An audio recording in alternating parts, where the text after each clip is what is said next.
a muscle? Well, let me show you how. Say, for example, we were doing some exercises and we discovered that your glute medius, this is a really popular one, is a little bit dysfunctional. Like it's not working exactly like we want it to. So first I would have you find where it is. I'd have you do something like stand up and internally rotate your thighs on each side so you can learn where that muscle is. I would have you sit down and sit up really tall and take your feet wider than your hips. And then bring your toes slowly, your big toes, to touch each other while feeling for it and showing you a picture of it. And say, okay, this is glute medius. Can you feel it in one of these exercises? Okay, great. And if you can, then we'd move on to an exercise that would isolate it. So I'm creating an exercise that puts your body into a position where you can best isolate it. So this is one of my favorite ones to do that. This is a reverse clamshell. And so I would have you up on your toes, your heel can't touch the floor, that's the rule.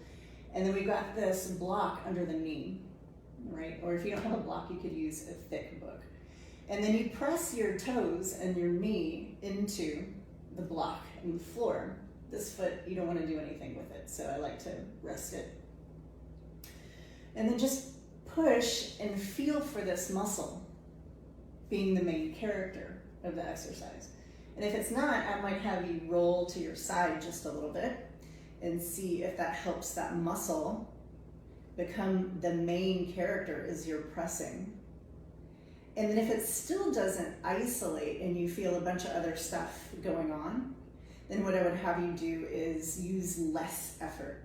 So if you're pushing with all your might, I would say, take that down to maybe like 50% effort and see if you feel the isolation.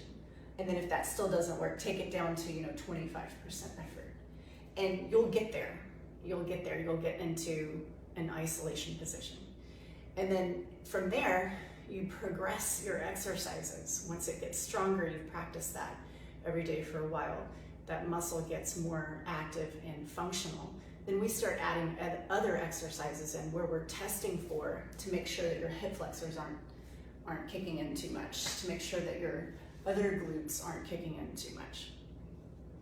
And really that's the process, but the exercises are usually different. They're not usually like, your typical like lunges or squats and stuff like that, because those usually recruit. Usually they let you do your good old takeover patterns where your sleepy muscles can be sleepy and then the other ones can take over for it. So we don't want that.